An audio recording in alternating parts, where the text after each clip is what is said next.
नमस्कार। आप सभी का स्वागत है तिवारी एकेडमी में। तो बच्चों, कैसे हैं आप? आज हम बात करने वाले हैं आपकी कक्षा 1 के लिए, यानी क्लास 1 के लिए, आपकी हिंदी की किताब में जो पहला अध्याय दिया हुआ है जिसमें लिखा है सुने कहानी। तो आज मैं आपको कहानी सुनाने वाला हूँ और इस कहानी का नाम है मीना का परिवार। तो फिर देरी नहीं करते और शुरू करते हैं हमारे आज के इस अध्याय को। तो मैं धीरे धीरे आपके सामने एक एक लाइन पढ़ूंगा और आपको समझाऊंगा। आप बहुत ध्यान से और अपने कान से सुनिएगा। तो सबसे पहली लाइन लिखी है कि मीना के परिवार में 7 लोग हैं, पूरे 7। 1 2 3 4 5 6 और 7। उसके दादा, मैं आपको बताता हूँ दादाजी कहाँ पे हैं। ये है हमारे दादाजी। उसके बाद में लिखा है दादी। दादी कहाँ पे हैं? ये हैं हमारी दादी जी। इसके बाद में माता पिता। अब माता पिता कहाँ हैं? देखिए मैं बताता हूँ। ये है माता और ये है पिता। इसके बाद में चाचा, मीना और उसका छोटा भाई दिवाकर। तो चाचा कहाँ पे हैं? ये हैं चाचा जी और ये है मीना का छोटा भाई दिवाकर और ये है खुद मीना। अब दिवाकर की बात करें तो दिवाकर 3 साल का है और वह बहुत नटखट और चुलबुला है, यानी शैतानी करता है। चलिए मैं एक बार आपके सामने मीना के परिवार को अच्छे से इंट्रोड्यूस कर देता हूँ, यानी आपको मीना के परिवार से मिलाता हूँ। तो भाई ये है मीना। देखिए ऐसे लिखेंगे, म में बड़ी की मात्रा और ना। और ये है मीना के दादाजी। ये हैं मीना के चाचा जी। ये हैं मीना के पिता, यानी पिताजी। और ये है मीना की माँ। और ये हैं मीना के छोटे भाई जिनका नाम है दिवाकर। ठीक बात है। अब आगे बढ़ते हैं। अब आगे लिखा हुआ है मीना को अपने भाई के साथ खेलने में बहुत आनंद आता है। देखो दोनों चित्र में किस तरह से खेल रहे हैं। आगे लिखा है, मेरे साथ ध्यान से दोहराइएगा। लिखा है दिवाकर भागकर कमरे के किवाड़ के पीछे छिप जाता है। देखो तो आपको चित्र में दिख रहा है दरवाजे के पीछे कौन छुपा है? दिवाकर। और मीना उसे ढूंढ लेती है तो वह जोर जोर से हंसता है। देखो चित्र में कैसे हंस रहा है मीना ने जैसे ही उसे ढूंढा। अब आगे बढ़ते हैं। आगे लिखा है मीना उसे गिनती सिखाती है। दिवाकर कहता है 1 2 3 4। दोहराइए मेरे साथ, 1 2 3 4। तो मीना कहती है चाचा जी हमको करते प्यार। है ना सुंदर? आगे लिखा है तभी चाचा जी आ जाते हैं और दिवाकर को गोद में उठा लेते हैं।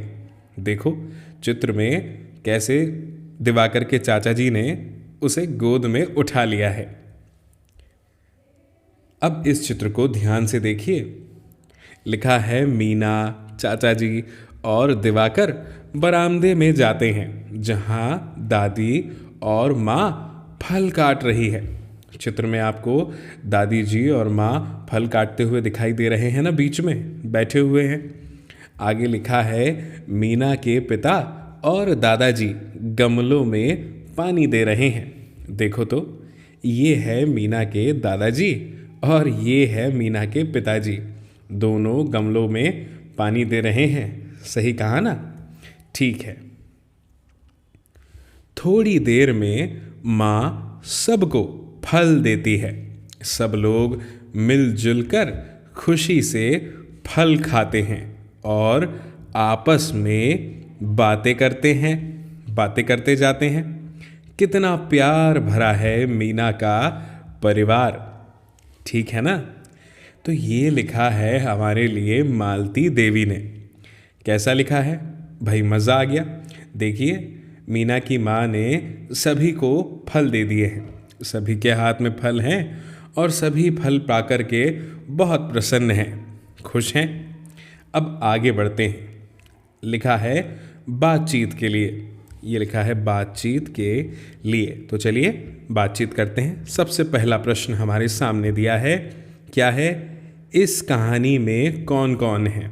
तो भाई मैं आपके सामने लिखता हूँ, ध्यान से समझना कि इसका उत्तर आपको कैसे देना है।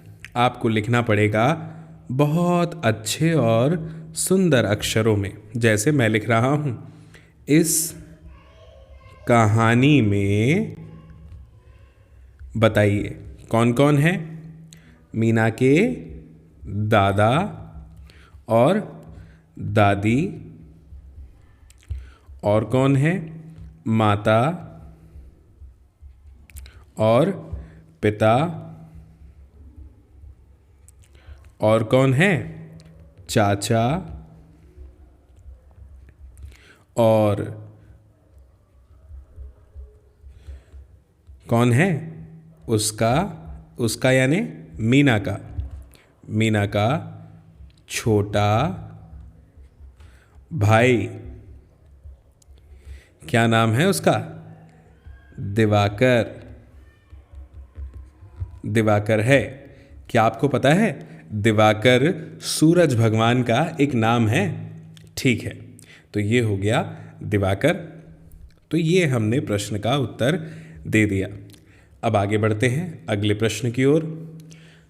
अगला प्रश्न है प्रश्न क्रमांक 2। लिखा है मीना के भाई का नाम क्या है। तो अभी हमने जवाब दिया था, हमें तो पता है कि मीना के भाई का नाम क्या है। तो हम इसका जवाब दे देते हैं यहाँ पे कि क्या लिखेंगे, पूरा लिखना पड़ेगा। मीना के भाई का नाम क्या है, दिवाकर है। इस तरह से। तो ये हमारा प्रश्न का उत्तर हो गया दूसरे वाले। अब हम तीसरे प्रश्न पर आते हैं। तीसरा प्रश्न क्या है, तीसरा प्रश्न है, आप अपने घर में कहाँ कहाँ छिप सकते हैं। इसका जवाब दीजिए। तो भाई अब मैं तो अपने घर में बहुत सारी जगह छिप सकता हूँ। ठीक है, चलिए मैं आपको उत्तर बताता हूँ कि मैं कहाँ कहाँ छिप सकता हूँ। आप इस उत्तर को अपने अनुरूप लिख सकते हैं कि आप अपना उत्तर कैसे लिखना चाहते हैं, लेकिन मैं आपको मेरा उत्तर बताऊँगा। इसी तरह से आपको अपना उत्तर लिखना है। ठीक है, जैसे मेरा उत्तर है, मैं अपने घर में अलमारी के पीछे और पलंग के नीचे और कहाँ बताऊँ आपको, सोफे के पीछे। ठीक है, छिप सकता हूँ।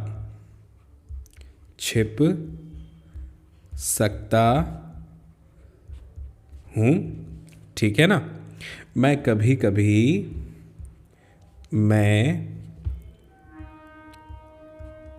कभी एक और बात बताऊँ आपको, अपनी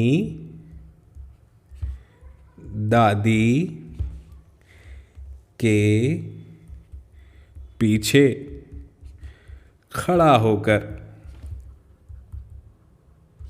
होकर भी छिप जाता हूँ।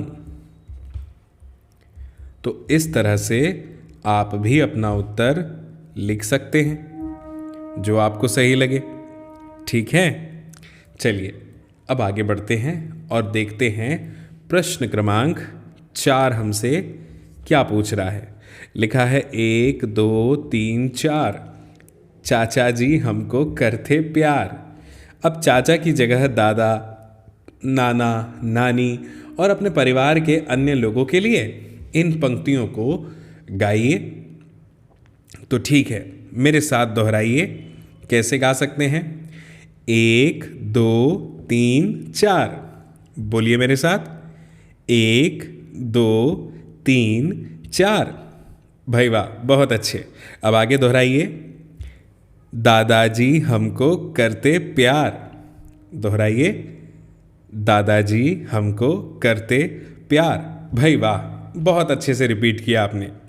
अब अगली पंक्ति दोहराएं। दोहराइए। 1 2 3 4, गाइए मेरे साथ। 1 2 3 4। और अब दोहराइएगा।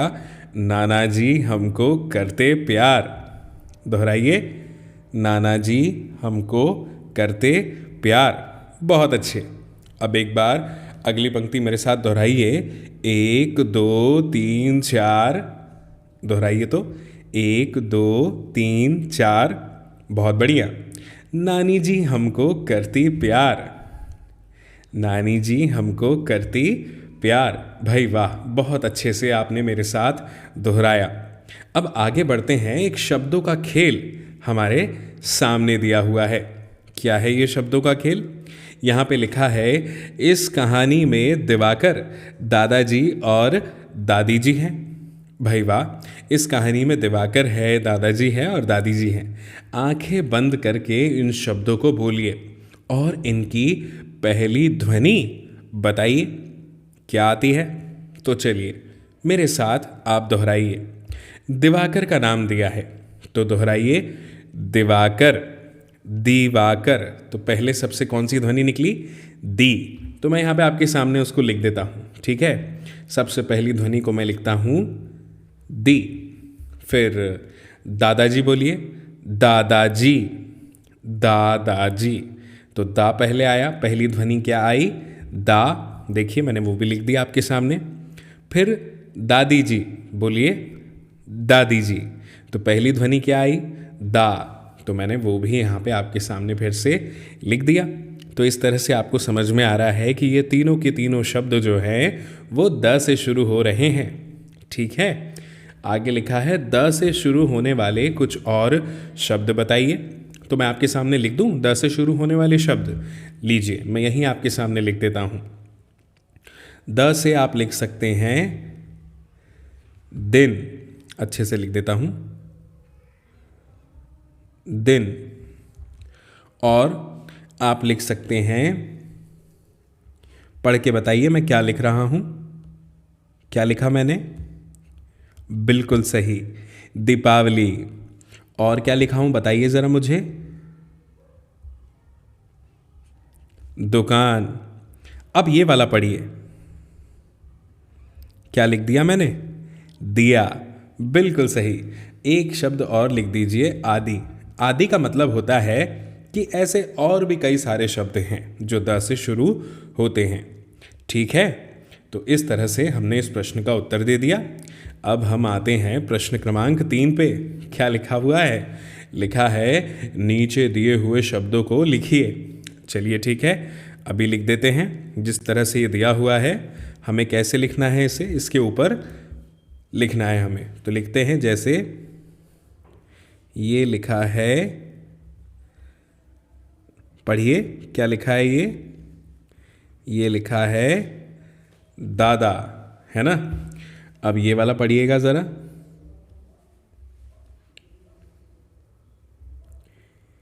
ये क्या लिखा हुआ है? ये लिखा है दादी, ठीक है। इस तरह से इसे लिखना है।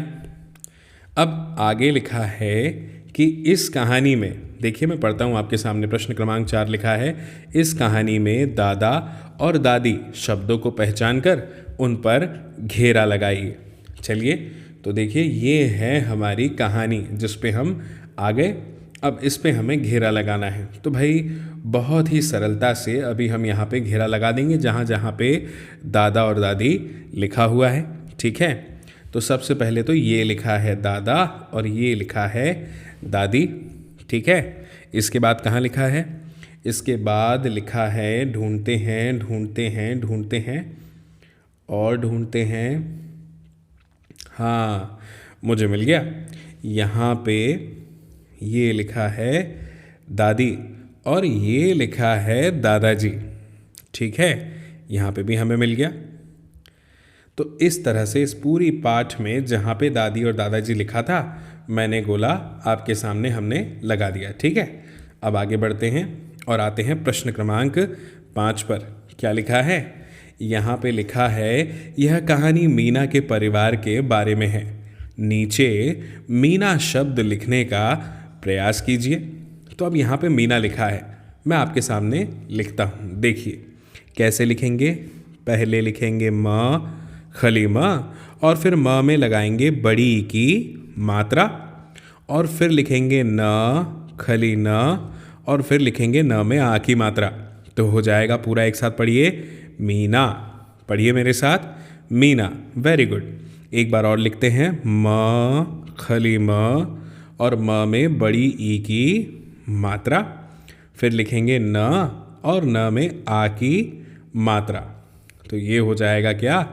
मीना। एक बार फिर लिखते हैं, म खली म और म में बड़ी की मात्रा, फिर न खली न और न में आ की मात्रा। तो ये हो गया मीना। आपको समझ में आया? कितनी आसानी से हमने लिख दिया, है ना? अब आते हैं प्रश्न क्रमांक 6 पे। क्या है? छठा प्रश्न लिखा है नीचे दिए गए शब्दों को पढ़ने और लिखने का प्रयास कीजिए। आपको पता है प्रयास का मतलब क्या होता है? प्रयास का मतलब होता है भैया कोशिश करनी है। चलिए तो अभी कोशिश करते हैं और देखते हैं क्या क्या लिखा है। तो ये सबसे पहला शब्द लिखा है न खली न में आ की मात्रा, फिर न खली न और न में आ की मात्रा। बताइए तो क्या लिखा है? भाई वाह, बिल्कुल सही पहचाना आपने। ये लिखा है नाना। ठीक है, अब बताइए इसके बाद क्या लिखा है?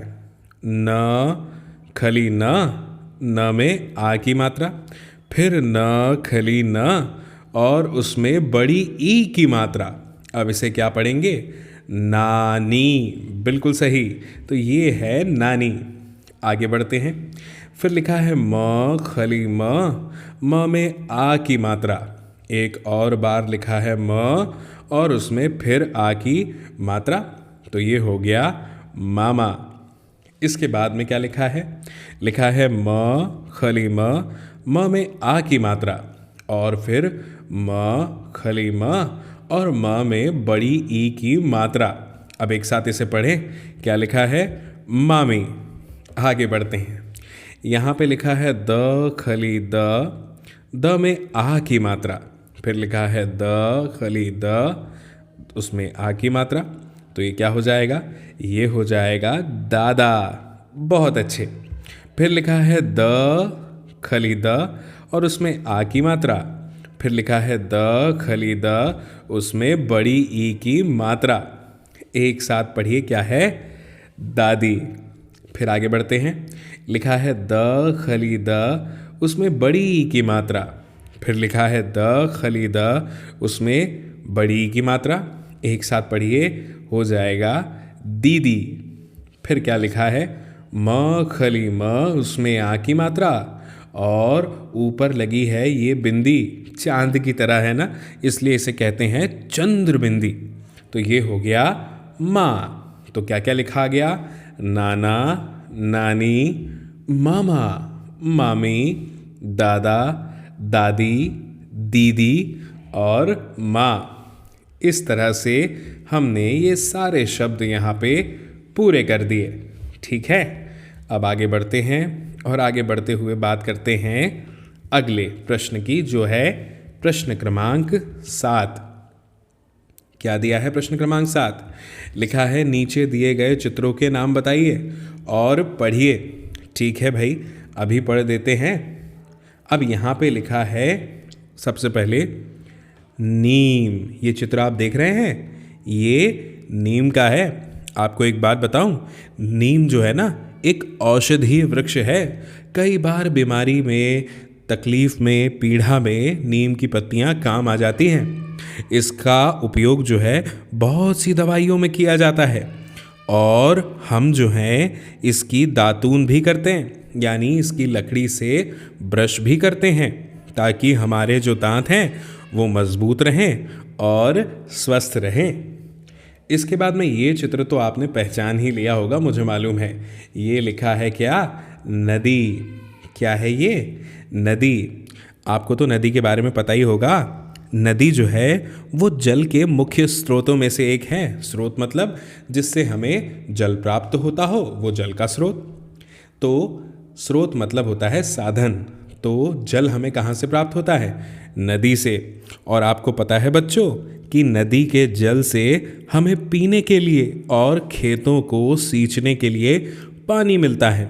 नदी के जल को हमेशा हमें स्वच्छ रखना चाहिए, उसे कभी भी गंदा नहीं करना चाहिए, ठीक है। और ये हैं सारे की सारे दाने। आपने दाने तो जानते ही होंगे आप, दाने जो कि है जाने पहचाने। क्या आपको पता है जो किसान होते हैं ना वो बहुत मेहनत से अनाज के दानों को उगाते हैं और दानों से हमें भोजन प्राप्त होता है। गेहूं के दाने, चावल के दाने, दाल के दाने। और हम इन दानों को कबूतरों और अन्य पक्षियों को भी खिलाते हैं। आपने ज़रूर देखा होगा, सही कहा ना मैंने। अब इसके बाद में यहाँ पे एक गीत है जो कि चंदा मामा के ऊपर है। तो ये गीत मैं आपके सामने पढ़ता हूँ, आप भी मेरे साथ में गुनगुनाइएगा। तो चलिए शुरू करते हैं। सबसे पहले मैं आपको इस गीत का नाम बता दूँ, इसका नाम है चंदा मामा दूर के। तो चलिए पढ़ते हैं। चंदा मामा दूर के, पुए पकाएं बूर के। दोहराइए मेरे साथ। चंदा मामा दूर के, पुए पकाएं बूर के। आप खाएं थाली में और मुन्ने को दें प्याली में। प्याली गई टूट, मुन्ना गया रूठ, लाएंगे नई प्यालियाँ। मेरे साथ ये पढ़िए लाइन। लाएंगे नई प्यालियाँ, बजा बजा के तालियाँ। मुन्ने को मनाएंगे, हम दूध मलाई खाएंगे। ये एकलव्य से लिया गया है, ठीक है। तो मुझे लगता है ये गीत आपको बहुत पसंद आया होगा। लेकिन अब हमारे सामने है एक बहुत ही दिमाग को चकरा देने वाली पहेली। भाई ये पहेली का उत्तर ढूंढना तो बहुत ही ज़रूरी है। हुआ ये है कि ये दो बच्चे अपने स्कूल का रास्ता भूल गए हैं और स्कूल तक पहुंचने में उनकी करनी है हमें क्या? सहायता। तो भाई अब हमारा तो काम है रास्ता ढूंढ के देना।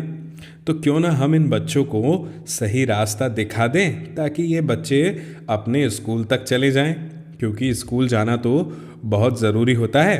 तो चलिए इनको रास्ता दिखा देते हैं। तो आपको भैया यहाँ से जाना पड़ेगा कुछ ऐसे, फिर इस तरह से जाना पड़ेगा और फिर नीचे आना पड़ेगा। सही रास्ता बता रहा हूँ ना मैं। फिर यहाँ से आना पड़ेगा, फिर ऐसे नीचे आकर के और फिर यहाँ से मुड़ जाना पड़ेगा। फिर आगे जाना है और एक मोड़ और ये भैया पहुँच गए कहाँ पे? हम स्कूल में। बताइए मैंने एकदम सही रास्ता बताया ना? बिल्कुल। मुझे उम्मीद है कि आप भी सही रास्ता ज़रूर बता देंगे। तो इस तरह से हमारा ये चैप्टर यानी ये अध्याय हो जाता है ख़त्म। अब जल्दी हमारी मुलाकात होगी बच्चों अगले अध्याय में। और तब तक के लिए आप सभी को मेरा नमस्कार।